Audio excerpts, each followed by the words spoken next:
I'm Mira Rubin, and I'm here with you on Enlightened World Network.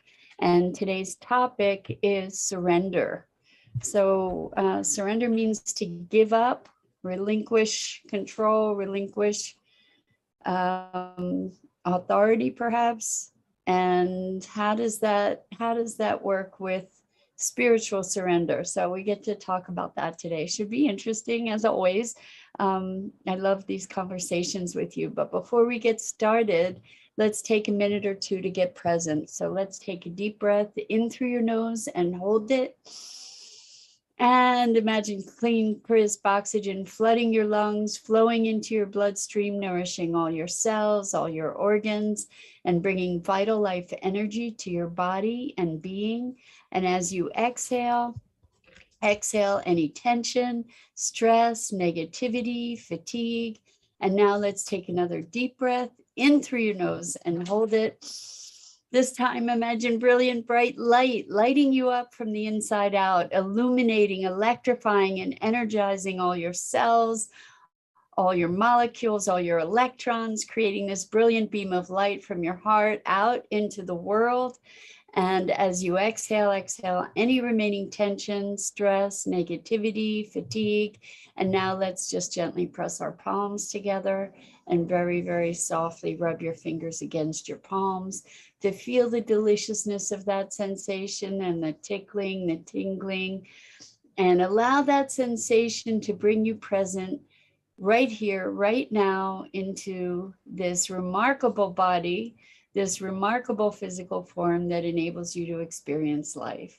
Welcome, welcome, welcome. Good morning, Robin. So good to have you here with us this morning. Welcome to everybody else who's joining us. It's great to be here with you. So we're talking about surrender, and I'm date me, but I grew up with The Wizard of Oz. When I was a tiny little kid, I watched The Wizard of Oz over and over and over again on TV.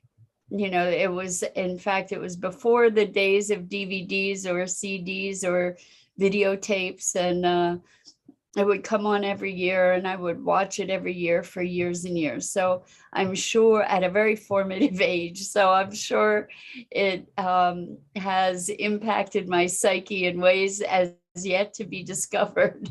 However, one of the scenes in The Wizard of Oz is when the Wicked Witch of the West is chasing Dorothy down, and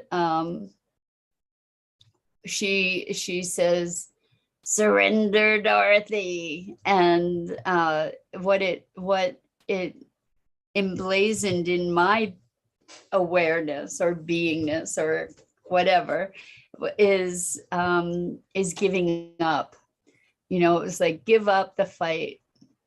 And as I've been engaged in a spiritual evolution process, the word surrender has a whole different connotation, but I haven't seemed to escape this whole surrender Dorothy thing. So Robin says, ditto, ran every year when the witch and the money came and the monkeys came out. Yes. Do do do do do do do do do do. That's what it was, right? You forgive me for my singing or lack of it. Anyway, so if you haven't seen the movie, you must see it. The Wizard of Oz is a classic, and you know, as I think of it now, actually, maybe this is a really good topic to talk about. The Wizard of Oz and the metaphors in The Wizard of Oz, you know, the fears that we have, and coming home, what home means, and home is really coming home to ourselves. So it might be fun to explore all those meanings or interpretations around The Wizard of Oz.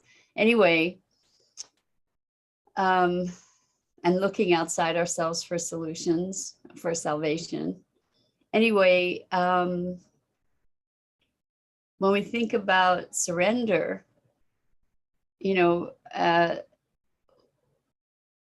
we in the context of spiritual transformation, we talk about how we need to surrender the self to a higher purpose or to a higher knowing.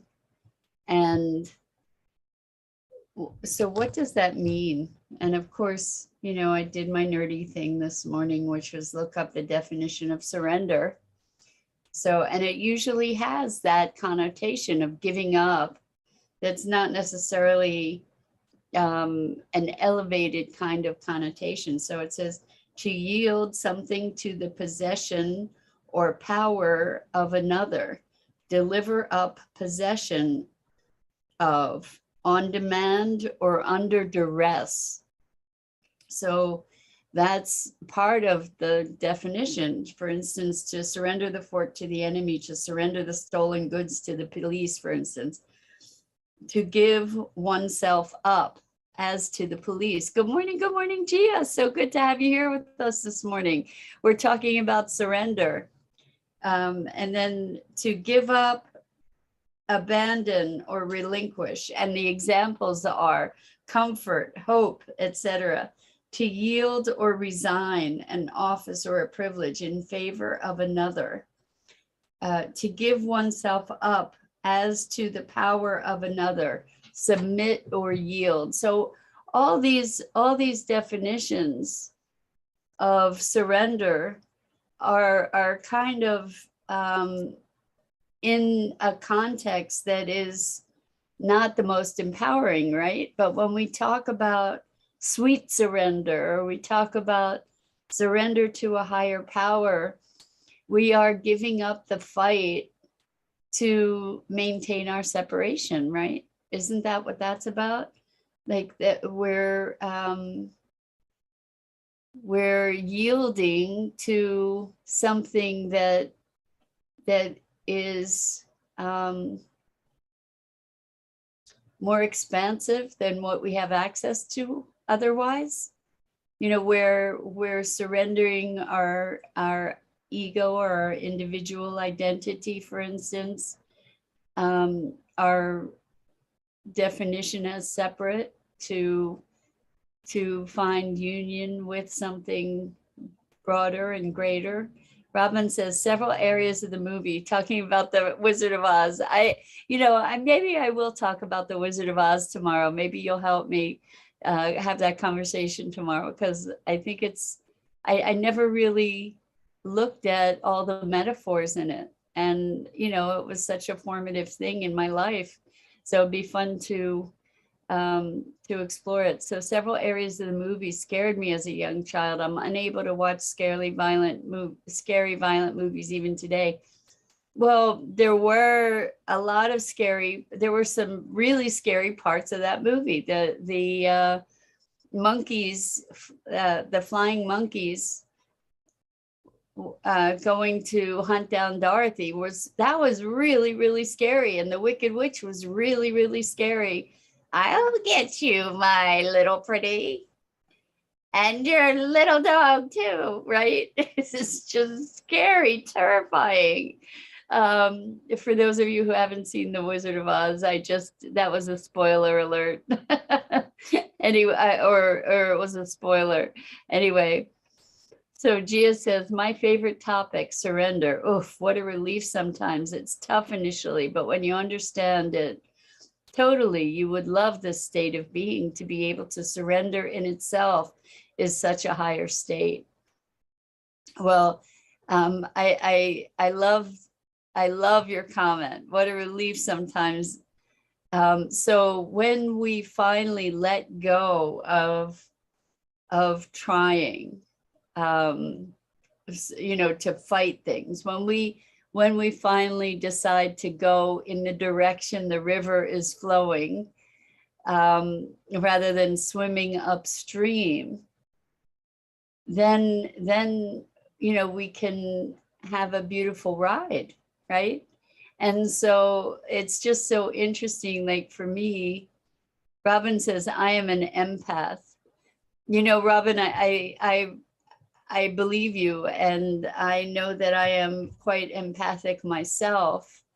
And one of the things that, good morning, Elaine. Welcome. We haven't seen you for a little while. It's great to have you back. So when the thing with folks who are empathic is that often we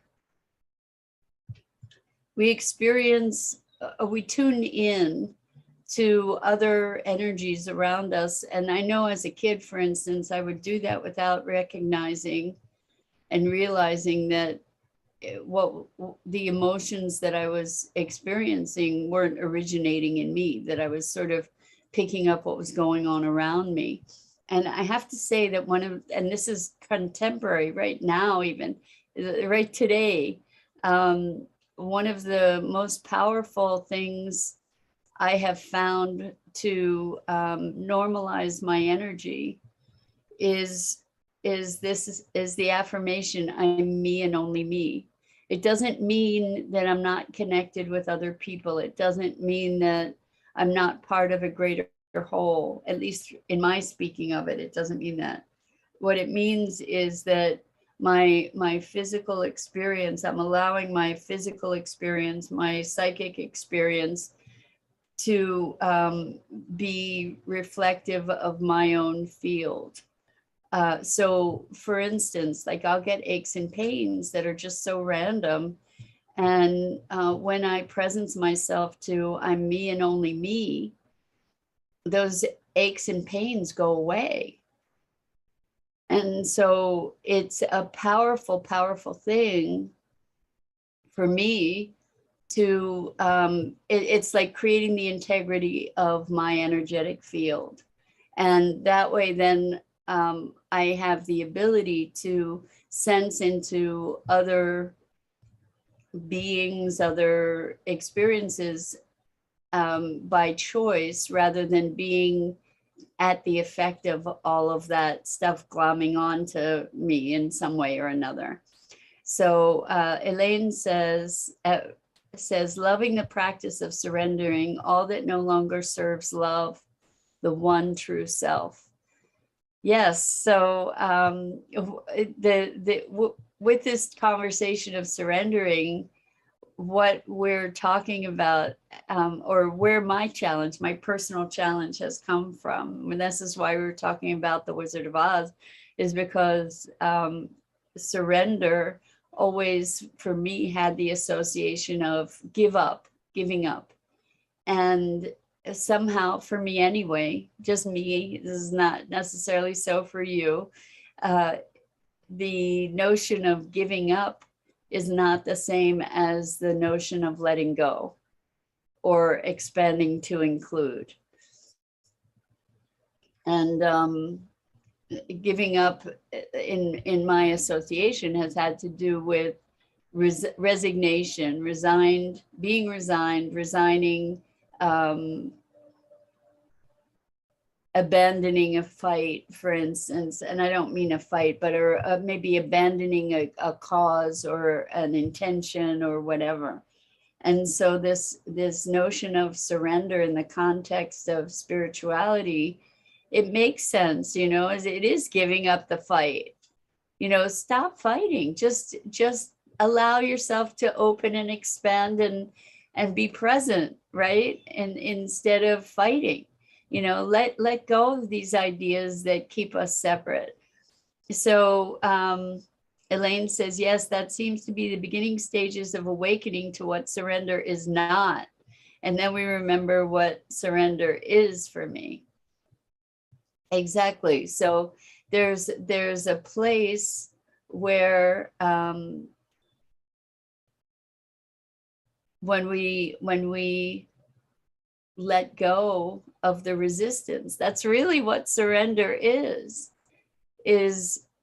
relinquishing the resistance, and the resistance to beingness, the resistance to the flow of life, right? It's not giving up in a bad way. It's kind of like giving up an addiction to something. You know, Rosalind, I know I don't see you here in comments this morning, and I'm hoping you're okay because you have been such a loyal part of our community every morning. So I'm just sending out love to you, and I'll invite everybody else to do so as well. Kimberly, good morning. Good morning. So good to have you here with us. So we're talking about surrender. And I think for me, in my awareness, surrender had to do with loss.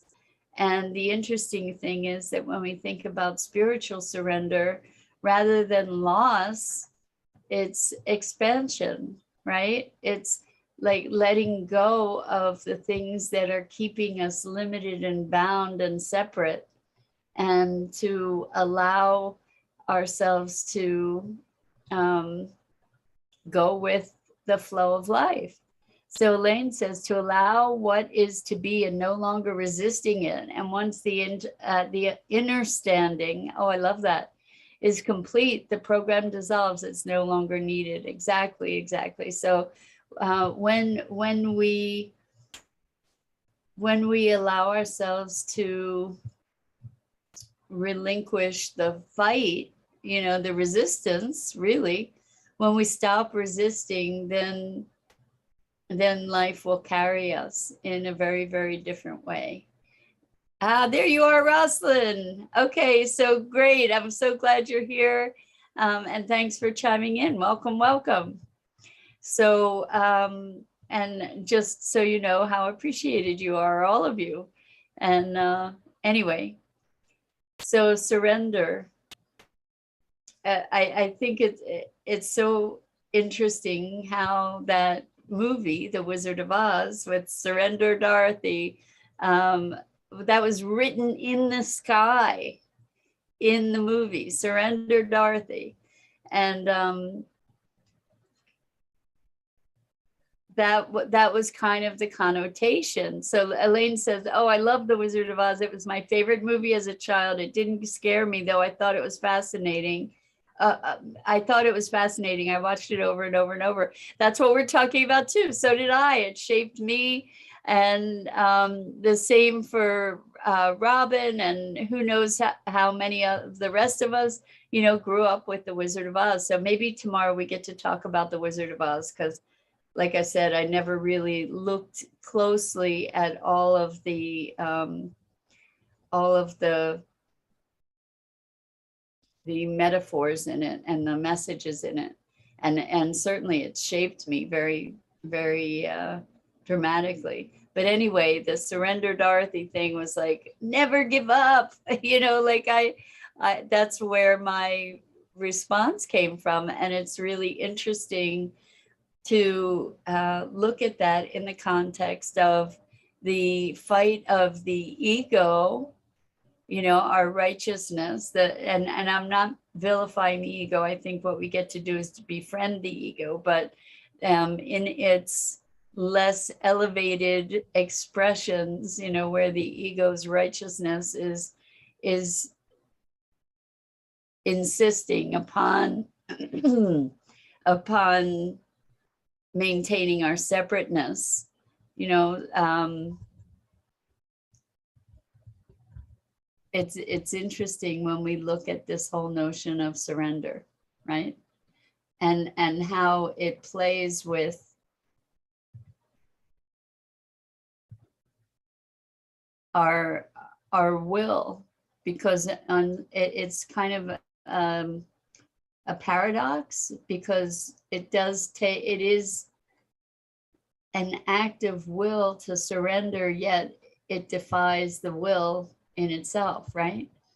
So Gia says, surrender to me is all about not expecting a certain result, to be able to flow with what is and what is going to be. Faith is I think it's a key. Faith is the key to surrender. You know, I think that's true. Trust, to be able to trust that you're going to be okay, you know, that I, faith and trust, that's also another interesting conversation to see how those two are intertwined. So Rosalind says, surrendering feels safe to lower the shield, relinquish resistance. I like that.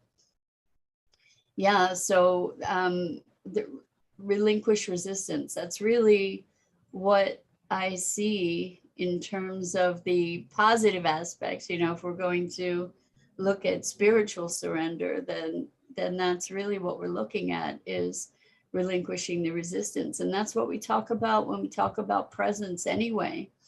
You know, when we're locked into our beliefs and our identities, then we're resisting, you know, we're resisting the connection and oneness that we are in our foundational being. So Elaine says, I've been invited to speak on another live today with another group. It was nice to hang out. Have a blessed day and lovely day, you guys. Elaine, thanks so much for joining us. It's always a pleasure having you, and I'm sure it'll be awesome to hear what you have to say on another live. So maybe you can share a link or something so that folks can check it out. Anyway, yeah, so relinquishing resistance, what does that look like, and how do we do that through an act of will? How do we relinquish resistance? I was going to say existence, which would be pretty funny, right? And maybe that is where the resistance is, you know, is that our false sense of identification with our identities is keeping us or having us resist being extinguished, right? The fear of disappearing, the fear of losing our sanity, our sense of self, our connection with what we perceive as reality, and moving into the unknown. Like, who will I be if I let go of this pattern that I'm so identified by? So I think I probably mentioned this before, but I have a client that I'm working with a client on a pattern that we've identified, which is one of many. Whoops. Which is one of many, but this pattern is really interesting, which is the belief, the strong belief that if I don't worry, I'm not being responsible. And you can imagine the whole complex that this sets up, you know, is having to be in a place of worry all the time in order to be being responsible. You know, and obviously responsibility is a value. And so in order to uphold that value, I need to worry all the time. So especially if you have a lot of things on your plate, you're trying to make a difference in the world, you're engaged with lots of people and lots of projects, that's kind of a recipe for disaster, isn't it? And interestingly, you know, rather than just being able to surrender that idea and that belief and that dynamic, there's part of this person that is just fighting as hard as they can to keep that dynamic in place. And it's just fascinating. It's fascinating how committed to that suffering people can be, self included. You know, there are places, certainly in my life, there are places that I've not yet identified or untangled where I generate suffering for myself and am dogged in that commitment. You know, it's when we start recognizing that and it starts to unfurl, it's an uncomfortable experience oftentimes, you know, to be dismembering those kinds of associations. It doesn't necessarily come easy. So I think that might be it for this morning on our conversation about surrender. But maybe there'll be more with the Wizard of Oz tomorrow. And I'm thinking that would be a really fun conversation. Anyway, that's it for this morning. I'm Mira Rubin. This is the Core Connection, and I go live each weekday morning here on the Enlightened World Network Facebook page. And please check out the other awesome programming on Enlightened World Network, Enlightened World Living, EWN One with the Earth, and all of this on Facebook. So until next time, it is such a joy and pleasure and privilege to spend this time with you guys. I just am so grateful and appreciate you so deeply. So until next time, so much love to you. Hopefully I get to see